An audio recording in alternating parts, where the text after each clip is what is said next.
الحمد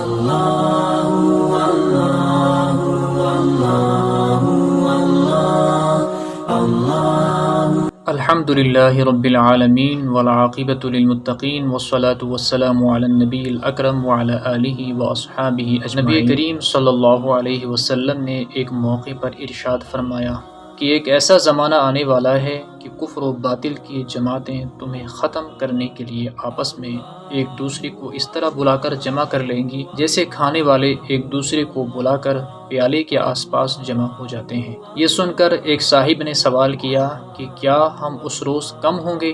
آپ علیہ الصلوۃ والسلام نے فرمایا نہیں، بلکہ تم اس روز تعداد میں بہت ہوں گے، لیکن گھاس کے ان تنکوں کی طرح ہوں گے جنہیں پانی کا سیلاب بہا کر لے جاتا ہے۔ پھر ارشاد فرمایا کہ خدا ضرور بضرور تمہارے دشمنوں کے دلوں سے تمہارا رعب نکال دے گا، اور یقیناً وہ تمہارے دلوں میں سستی ڈال دے گا۔ ایک اور صاحب نے عرض کیا کہ سستی کا کیا سبب ہوگا؟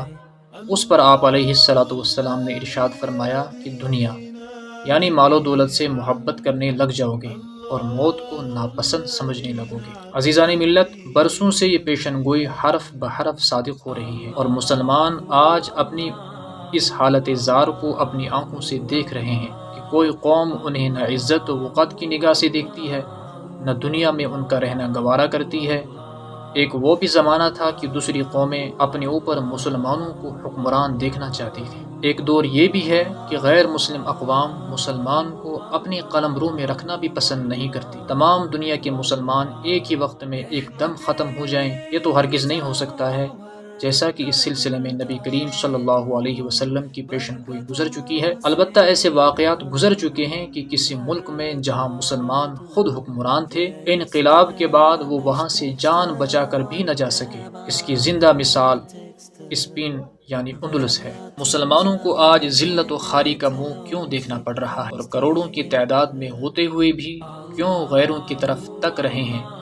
اس کا جواب خود ہادی عالم صلی اللہ علیہ وسلم کے ارشاد میں موجود ہے کہ دنیا کی محبت اور موت کے خوف کے باعث یہ حال ہو رہا ہے۔ جب مسلمان دنیا کو محبوب نہ سمجھتے تھے اور جنت کے مقابلے میں دنیا کی زندگی ان کی نظروں میں کچھ بھی حقیقت نہیں رکھتی تھی، تو اگرچہ تعداد میں کم تھے لیکن دوسری قوموں پر حکمران رہے، وہ غیروں کے دلوں تک حکومت کرتے تھے۔ آج بھی جو ہمارا حال ہے ہم اسے خود بدل سکتے ہیں، بشرطے کہ اپنے بزرگوں اور اپنے اسلاف کے نقش قدم پر چلیں۔ اللہ رب العزت عمل کی توفیق عطا فرمائے۔